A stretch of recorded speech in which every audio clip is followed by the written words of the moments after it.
Bayangkan seorang yang kamu cintai dan menikah dengan kamu, tiba-tiba kamu tahu tidak lama setelah pernikahannya bahwa orang yang kamu cintai, si suami itu adalah pembunuh teman kamu sendiri. Dan semua itu gara-gara kecanduan judi online dan pinjaman online.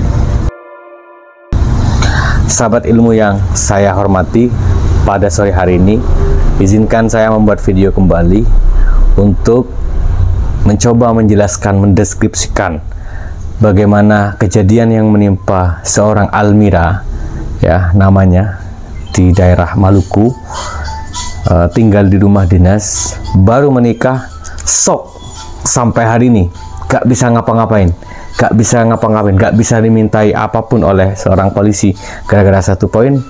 Dia benar-benar gak nyangka orang yang dianggap baik, sosok yang dikagumi, dicintai, ternyata adalah menjadi seorang yang melakukan pembunuhan tadi itu dengan berencana gara-gara dua hal ini, judi online dan pinjaman online. Mungkin teman-teman bisa membaca berita tersebut, tetapi saya ingin mencoba menjelaskan dalam perspektif yang mungkin sedikit dari soal judol dan pinjol.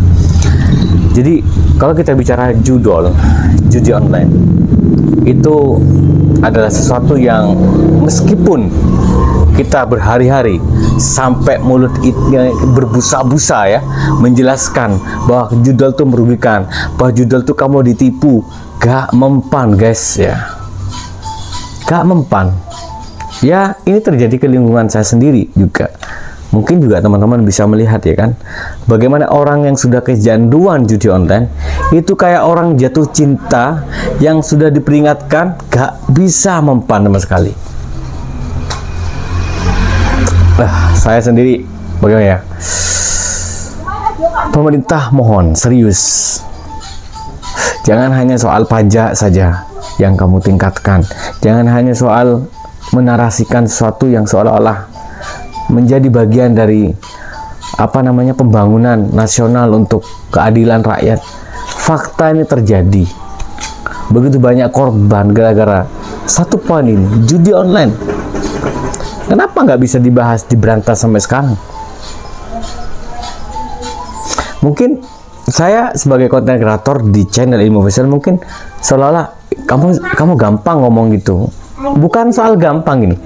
Kenapa kok begitu mudahnya akses ya, yang bagaimana aplikasi-aplikasi judulnya itu dari luar negeri ya, itu bisa masuk ke Indonesia dengan sebegitu mudahnya. Dan Anda tahu bahwa pinjol dan judul ini dua sisi yang hari ini tidak bisa kita pisahkan. Ini adalah dua poin, dua sisi yang saling bertabrakan. Seorang Aditya ya, yang tiba-tiba berubah menjadi setan ya, tiba-tiba berubah menjadi orang yang benar-benar tega, dalam konteks ini hilang kesadaran, hilang akalnya, merencanakan sesuatu yang itu adalah suatu perbuatan yang benar-benar keji. Menurut saya adalah konsekuensi yang harus dia tanggung ketika dia marah ya, dia habisi uang, dia pinjol sekitar 130 juta kurang lebih katanya di situ, kemudian harus habis dalam satu malam. Dan ketika habis tentu dia akan ditagih dan dia butuh uang. Dia telepon temannya si istrinya itu, dia mau pinjam 30 juta tapi ya gak dikasih lah, nggak pinjam kan ya, pantas orang pinjam gak dia pantas. Tapi apa yang dia terima, dia kesal, dia marah, dia melakukan rekayasa. Dan anehnya gitu, rekayasa menarik guys ya. Kalau kita baca itu katanya gini, dia itu setelah mendekap korban, kemudian juga merampas HP dan meminta sidik sidik jari untuk PIN dan segala macam. ATM-nya dikuras kembali, bahkan dipinjolkan lagi guys. Dari data korban itu dipinjolkan lagi, kemudian setelah dipinjolkan lagi diambil lagi, dikuras lagi uang, dan dia bikin rekayasa status dengan HP korban tadi bahwa sedang akan melakukan cuti lah apa dan semacam, dan itu sadis gitu guys ya, mohon maaf ya. Jadi bagi saya ini adalah proses yang benar-benar ya teman-teman harus pahami. Ini bentuk dari kekejian ketika orang itu sudah terjerat menjadi korban pinjaman online. Entah bagaimana nasib seorang Almira hari ini, kita berdoa semoga beliau bisa pulih, keluar dari shocknya. Dan yang saya heran begini guys, 3 sosok ini ya, baik korban, baik istrinya, baik suaminya yang pelaku itu, ini adalah orang yang sudah punya pekerjaan mapan. Dia tinggal di rumah dinas, dia punya gaji, dia begini. Artinya tidak seperti yang orang-orang ngambil pinjol atau pindar yang kemudian terpaksa, ya kan. Tapi apalah daya, ya begitulah. Dan semoga ini tidak terjadi ke yang lain gitu loh. Jadi kita akan melihat bagaimana profesi-profesi yang ada hari ini, baik dia sebagai PNS, baik dia sebagai dosen, baik dia sebagai apa saja, yang boleh jadi juga terjebak yang namanya kecanduan judi online gitu. Mana nih Komdigi nih, mana nih pemerintah nih. Ingat, tujuan negara dibuat yang salah satunya adalah menegakkan keadilan, memberikan kesejahteraan kepada rakyat, dan juga memberikan jaminan hukum. Selain juga soal kecerdasan anak didik ya, soal pendidikan. Yang pasti bahwa untuk ngomong keadilan sosial ataupun kesejahteraan dalam konteks ini, negara benar-benar harus hadir. Pemerintah harus jangan melihat ini sebagai sesuatu yang biasa saja. Sudah berkali-kali kejadian seperti ini. Sudah banyak bermunculan seperti ini.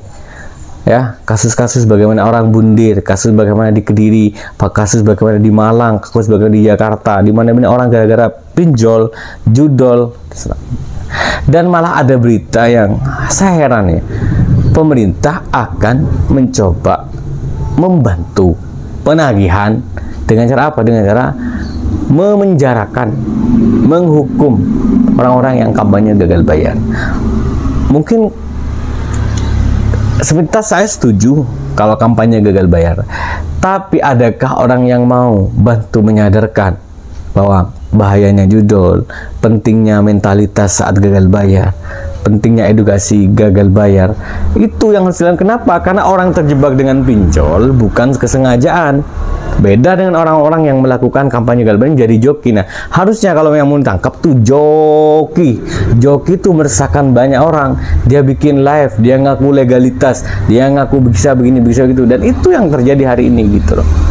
Dan ini fakta guys, kayak gitu loh. Fakta yang terjadi.